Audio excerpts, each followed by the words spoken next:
mendengarkan rekaman. Oke, saya ulangi. Ini penerapan statistik deskriptif ya, saya aplikasikan di penilaian saham. Teman-teman bisa aplikasikan di mana saja ya. Nah, kita ambil contoh dulu dalam penilaian saham. Nah, di saham itu ya ada yang namanya return. Ya, return itu selisih harga beli dengan harga jual ya. Selisih lebih. Misalnya tadi contohnya Wildan beli sahamnya itu 10.000 ya, terus dijual lagi di harga 15.000. Berarti returnnya atau lebihnya itu 5.000 ya. Saya rasa itu cukup mudah dipahami ya, return. Nah, ini kalau teman-teman lihat rumus begini, ini kan sebenarnya rumus statistik ya. Kalau lihat rumus itu kan alergi ya, padahal simple saja. Birthday-nya emang benar. Ya, padahal simple saja. Rumus return tadi kan saya simulasikan begitu return itu ya. Harga belinya 10.000 dijual 15.000, selisihnya 5.000. Nah, 5.000 itu kemudian kita bagi dengan harga asalnya 10.000 ya. Maka itu jadinya persentasi ya. Jadi dibuatkan persentasi. Jadi kalau dirumuskan seperti ini. Harga awal dikurangi harga jual ya, dibagi dengan harga jualnya. Oke. Jadi misalnya ini harga jual ya, PT itu harga jual, PT min 1 itu harga beli, dibagi harga belinya.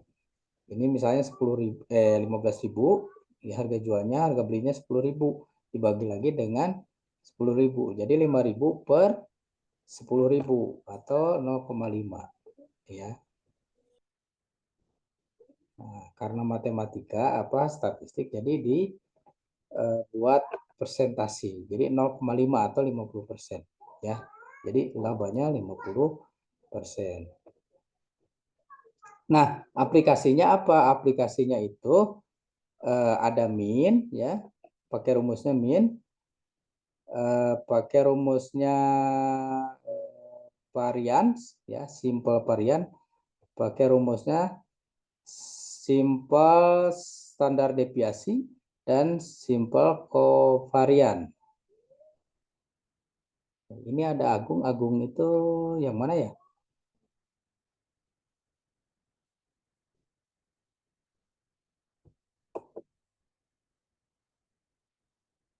Agung itu yang mana?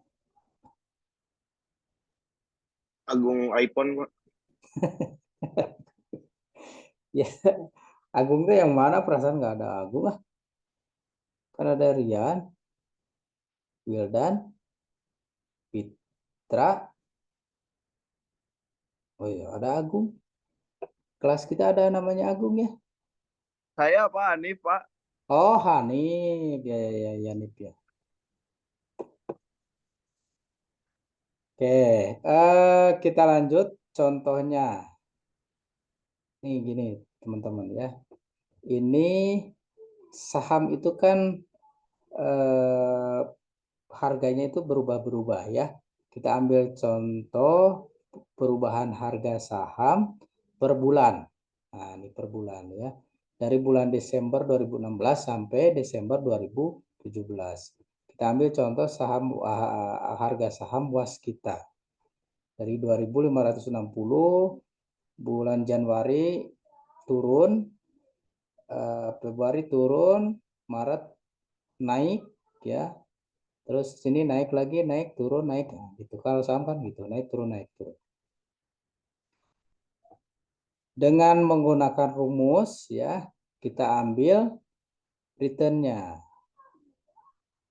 Ini kan harga saham bulanan, kita ambil returnnya. Misalnya returnnya dari bulan Januari 2017.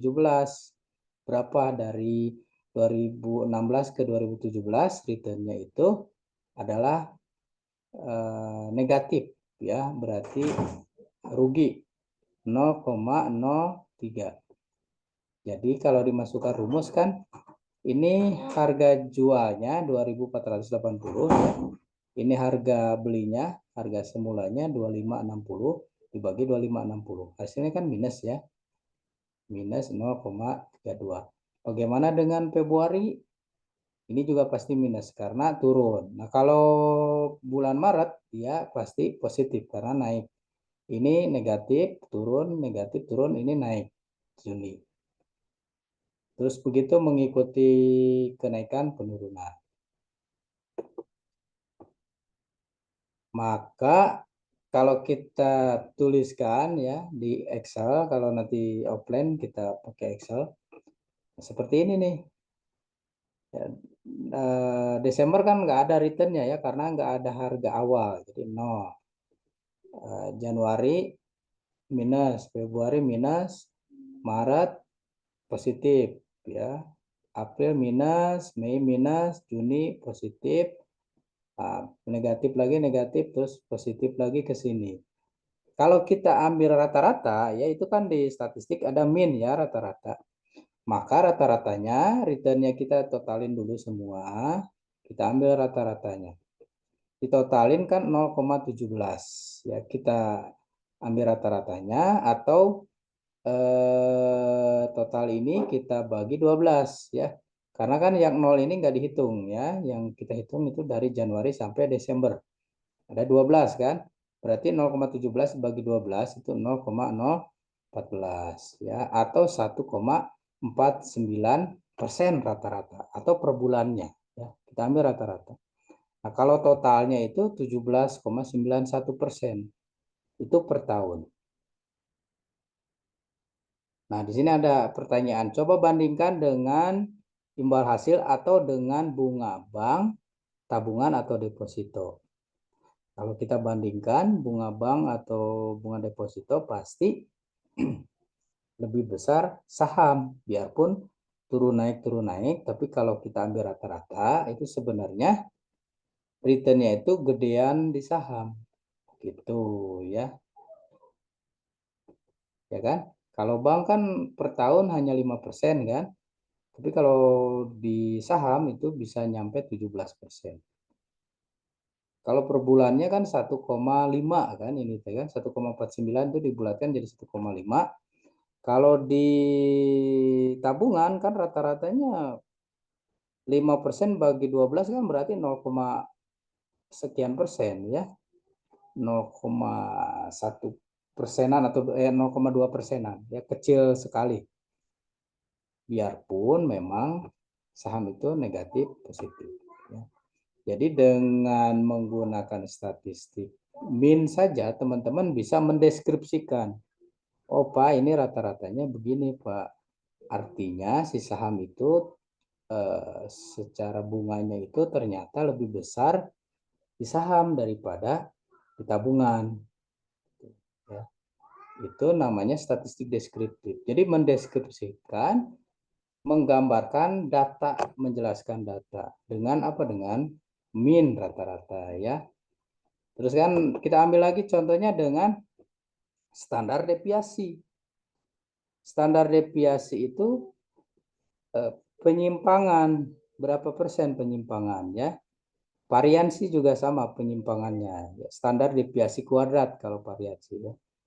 Terus koefisien variasi. Nah, koefisien variasi itu membandingkan antara dua variabel. Ya, kita langsung aplikasikan. Jadi kalau ini harga sahamnya masih sama, ya ini returnnya. Terus kita ambil rata-rata. Terus kita pakai standar deviasi, ya, atau penyimpangan. Nah, standar deviasi itu cara apa namanya? Ini kalau nanti di Excel lebih gampang ya. Cara menghitungnya itu kan X-nya dikurangi rata-rata. Nilainya ya, nilainya itu berarti return bulan Januari kan ini nih, min 0,3125 ya, dikurangi rata-rata. Rata-ratanya yang mana? Yang ini 0,01492 ya. Jadi X ini dikurangi rata-rata. Jadi hasilnya adalah min 0,04. Terus ini dihitung semua ya. Oke, yang ini kurangi rata-rata. Yang ini kurangi rata-rata. Hasilnya yang ini. Nah, terus dikuadratkan kan. Hasil yang ini dikuadratkan. Hasilnya ini. Semua jadi positif. Nah, di standar deviasi itu rumusnya tadi. Balik lagi sini. Penjumlahan kuadrat ini dikurangi n-1 karena sampel ya. Jadi sampelnya kan ini perhitungan untuk sampel bukan populasi. Kalau untuk sampel n-nya dikurangi 1. Kalau populasi cukup n saja. Karena kalau saham itu kan kita ambil cuma 12 berarti itu hanya sampel. Ya. Balik lagi sini. Nah, ini kan total yang ini tadi ya. Nah, ini rumus standar deviasi nih. Totalnya ini kan 0,16479. Kita simpan di sini. Dibagi dengan n-1. N-nya itu 12 kan. Dikurangi 1 jadi 11. Jadi 0,16479 dibagi 11 ya, diakarkan. Itu namanya standar deviasi atau penyimpangannya. Nah, penyimpangannya itu ternyata 0,12240. Jadi dari si return ini, teman-teman, ya penyimpangannya itu 0,122. Antara plusnya itu ya kalau jadi kita ambil dari garis lurus, penyimpangan positifnya itu dia itu secara statistik ya, biarpun kan angkanya bisa lebih dari 0,122 ya, tapi secara standar deviasi itu penyimpangannya itu ada 0,122 ya, baik positif atau negatif. Baik ke bawah atau ke atas itu sebesar 0,122 dari angka-angka ini. Ya. Nah, variansnya itu di 2 kali dari standar deviasi ya. Jadi untuk melihat penyimpangannya dikalikan 2. Jadi lebih diperbesar lagi gitu apa penyimpangannya. Ya. Nah, koefisien variasinya berapa? Koefisien variasinya itu 8,2037. Dari mana? Dari rumus ini ya.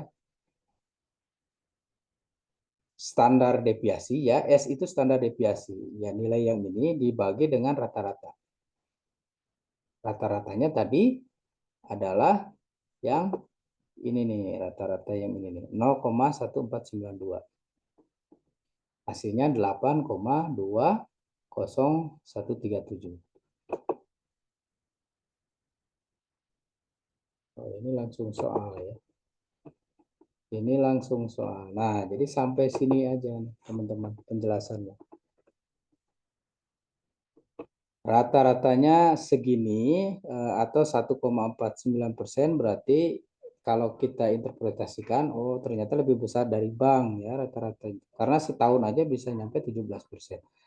Terus penyimpangannya itu berapa? Ini kan 0,12. Kalau kita persentasikan berarti penyimpangannya itu 12% ya. 12%. Biarpun kenyataannya kan sampai 17% kan, tapi penyimpangannya itu jadi penyimpangan itu kalau di statistik itu apakah dia untungnya itu nyimpangnya itu 12% atau ruginya 12% gitu. Ya.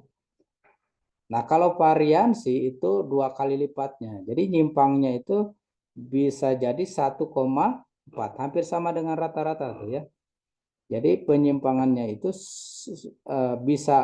dia bisa untung 1,4% atau bisa rugi 1,4%. Statistik itu semua serba prediksi. Kenyataannya bisa saja berubah, tapi berdasarkan data, berdasarkan statistik, historis dari 2017 seperti ini, kemungkinan 2018 nggak akan jauh berbeda.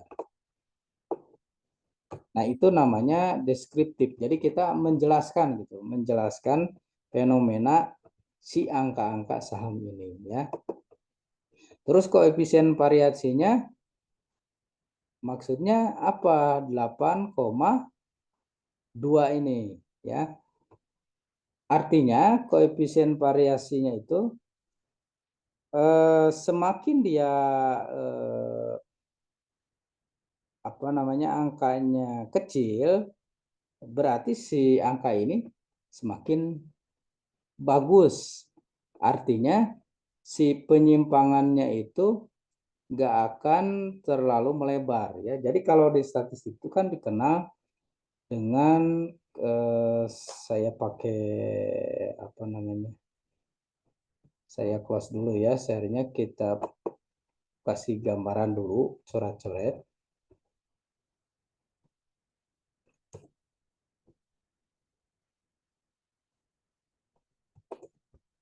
Nanti kita ambil ketika offline kita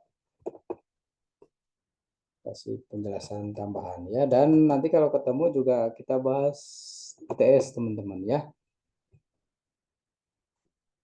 Sebentar, mana tadi ada whiteboard.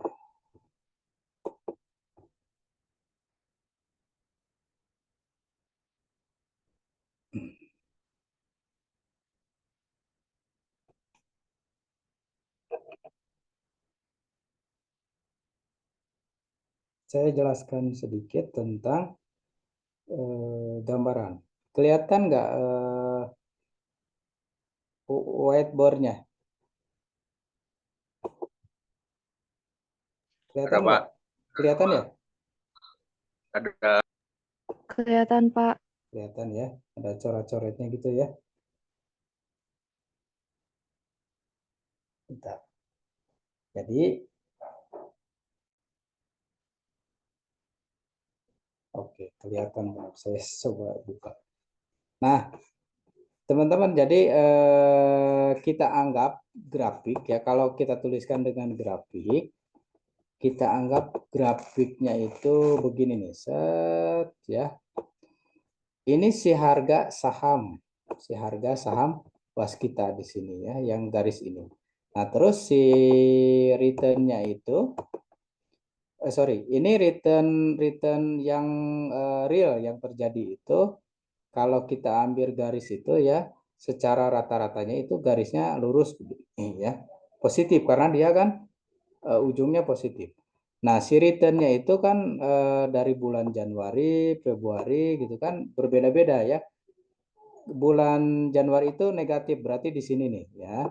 Negatif di sini. Ketika positif berarti dia